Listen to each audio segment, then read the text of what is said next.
Good morning प्यारे बच्चों, कैसे हैं आप सब। उम्मीद करती हूँ सभी खैरियत से होंगे, अच्छे से होंगे और खूब मेहनत के साथ पढ़ाई भी कर रहे होंगे, क्योंकि इस साल हमारा 10th का एग्ज़ाम है, बोर्ड का एग्ज़ाम है। तो बोर्ड के एग्ज़ाम में पास करने के लिए, अच्छे मार्क्स लाने के लिए हमें कड़ी मेहनत की ज़रूरत है और इंशाल्लाह कामयाबी हमारे कदम चूमेगी और हम बहुत अच्छे मार्क्स गेन करेंगे। तो बच्चों, आज का सबक कौन सा है? ज़बानों का घर हिंदुस्तान। इसको लिखा किसने है? सैयद एहतशाम हुसैन ने। किसने लिखा है? सैयद एहतशाम हुसैन ने। चलिए थोड़ा सा ज़बानों का घर हिंदुस्तान शुरू करने के पहले सैयद एहतशाम हुसैन के बारे में थोड़ा सा जान लेते हैं। ओके। प्रोफेसर सैयद एहतशाम हुसैन की पैदाइश कस्बा माहिल, ज़िला आज़मगढ़, यूपी में हुई थी। कहाँ हुई थी? आज़मगढ़, यूपी में। यहीं इब्तदाई तालीम हासिल की और आला तालीम के लिए इलाहाबाद आ गए। यहीं उनका इंतकाल हुआ, यानी कहाँ हुआ? इलाहाबाद में हुआ। पैदा हुए आज़मगढ़ में, इंतकाल कहाँ हुआ? इलाहाबाद में। एहतशाम हुसैन का शुमार उर्दू के सफ़े अव्वल के नक्कादों में होता है। वो तरक्की पसंद तहरीक से वाबस्ता रहे हैं। वो कई किताबों के मुसन्निफ़ थे। तनक़ीदी जायज़े और रवायत और बगावत, अदब और समाज, ज़ौक़ अदब और अफ़गार मसाइल एतबार उनकी अहम किताबें हैं। कौन कौन सी? ये देखिए, तनक़ीदी जायज़े, रवायत और बगावत, अदब और समाज, ज़ौक़ अदब व शऊर, अफ़गार व मसाइल एतबार नज़र इनकी अहम किताबें हैं। उन्होंने अमेरिका और यूरोप पर एक सफ़रनामा भी लिखा। उन्होंने बच्चों के लिए उर्दू की कहानी लिखी। इस किताब में उर्दू ज़बान और उर्दू अदब की तारीख़ मुख्तसर तौर से बहुत ही आसान और दिलचस्प अंदाज में बयान की गई है। ये सबक उनकी किताब उर्दू की कहानी से लिया गया। जो सबक अभी हम पढ़ेंगे ज़बानों का घर हिंदुस्तान, ये कौन सी कहानी से लिया गया है बच्चों? उर्दू की कहानी से लिया गया है, जिसके राइटर कौन है? सैयद एहतशाम हुसैन। ठीक है, तो चलिए बच्चे, अब हम शुरू करते हैं। ज़बानों का घर हिंदुस्तान। सभी बच्चे फिंगर रख के पढ़ेंगे। हिंदुस्तान एक लंबा चौड़ा देश है, जिसमें कहीं ऊंचे पहाड़ और गहरी नदियां रास्ता रोकती हैं।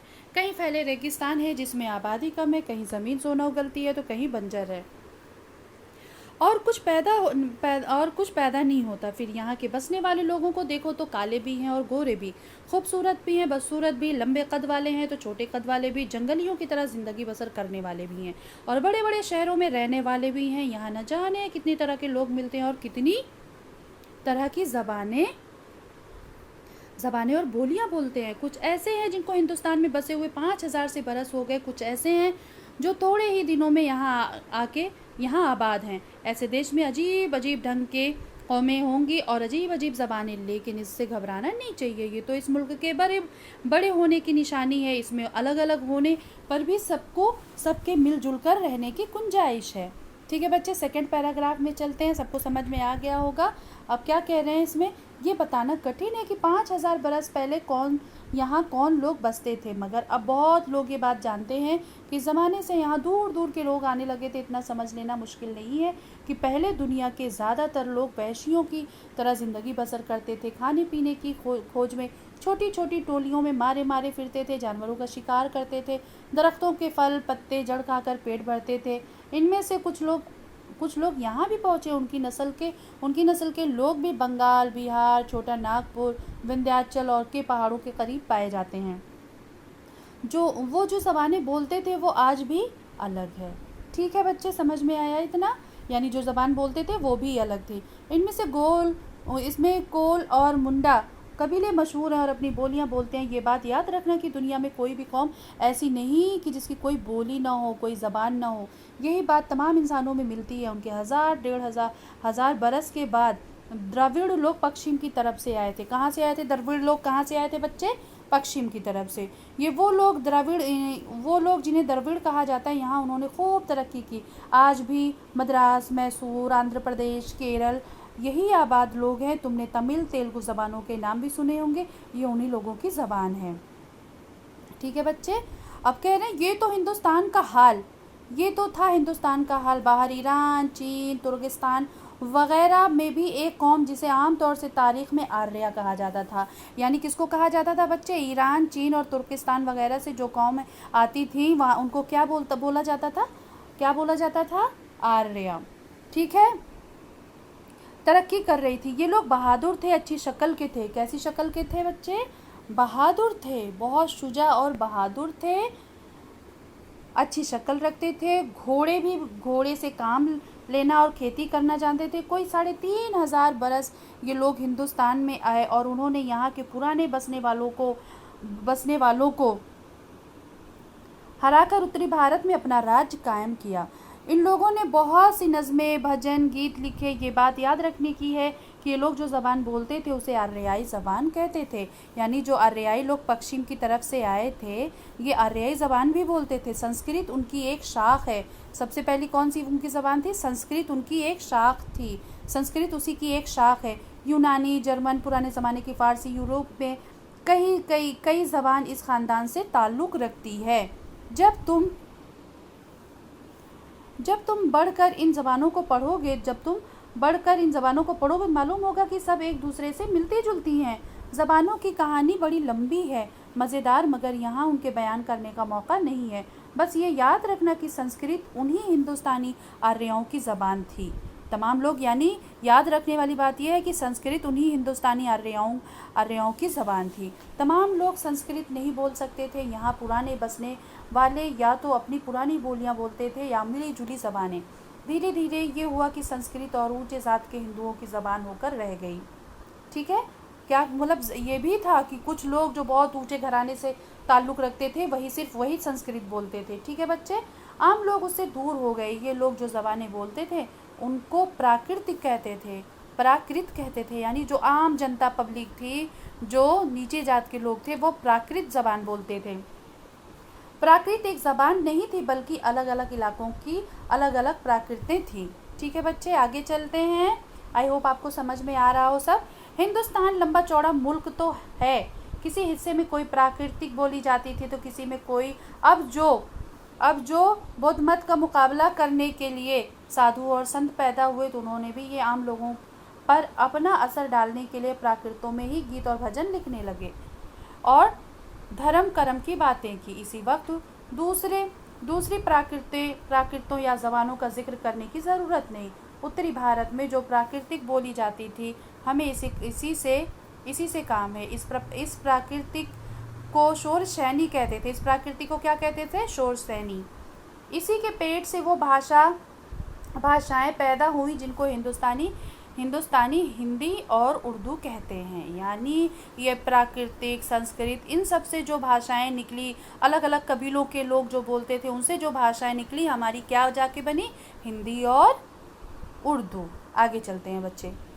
कहते हैं कि बंगाली, मराठी, गुजराती, पंजाबी, सिंधी, आसामी और उड़िया भी नई आर्याई ज़बानें हैं। एक क्वेश्चन ये पूछा जा सकता है कि आर्याई ज़बानें कौन कौन सी हैं, तो आप यही उठा के लिख देंगे एग्ज़ाम में। बंगाली, मराठी, गुजराती, पंजाबी, सिंधी, आसामी और उड़िया। ये भी तारीख़ का एक दिलचस्प इत्तेफाक है कि जब मुसलमान हिंदुस्तान में आए तो इन ज़बानों की भी तरक्की हुई। अगर ऊपर लिखी हुई बातें याद रखी जाएँ तो आगे की कहानी ज़्यादा समझ में आएगी और मालूम होगा कि 1000 ईस्वी के बाद जो नई ज़बानें हिंदुस्तान में बोली जाने लगी, उनमें से उर्दू ज़बान एक है। ये ज़बान कहीं बाहर से नहीं आई, बल्कि यहीं पर पैदा हुई है। यानी कहाँ? हिंदुस्तान में पैदा हुई और यहीं के लोगों ने उसे तरक्की दी। उसकी बनावट, उसका रंग, रूप सब हिंदुस्तानी है।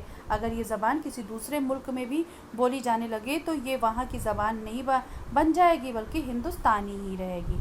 ठीक है बच्चों, आई होप आपको समझ में आया हो बहुत अच्छे से ये चैप्टर।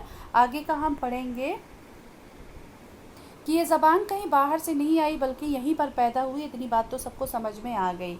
तो चलिए बच्चे, अब हम करेंगे इसका क्वेश्चन आंसर। क्या करेंगे? Question answer. चलिए बहुत ध्यान से देखेंगे। फर्स्ट क्वेश्चन क्या है बच्चे कि हिंदुस्तान की खुसूसियात क्या है? बहुत मज़ेदार क्वेश्चन है। हिंदुस्तान की खुसूसियात क्या है?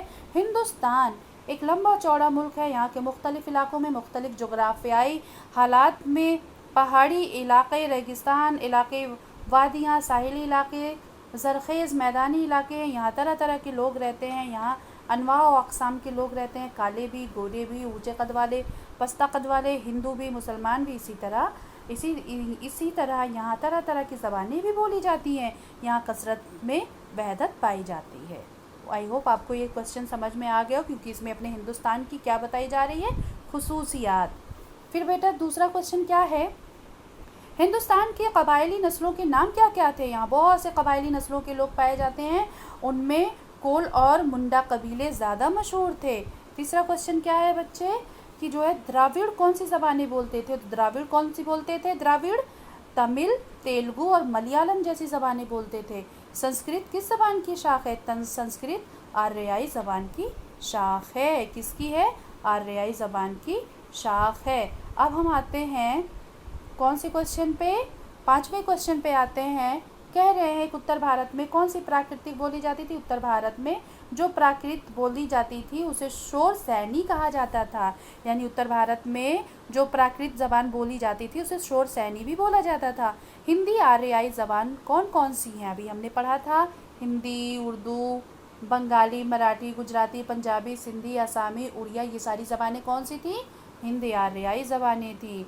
अच्छा बच्चे, एक क्वेश्चन ये है, उर्दू कहाँ पैदा हुई और किस ज़बान से निकली। ये बहुत इंपॉर्टेंट सवाल है, ये एग्ज़ाम में पूछा जाता है। वेरी वेरी इंपॉर्टेंट, उर्दू कहाँ पैदा हुई और किस ज़बान से निकली। तो उर्दू शुमाली हिंदुस्तान में पैदा हुई। कहाँ, शुमाली हिंदुस्तान में पैदा हुई और शोर सैनी ज़बान से निकली।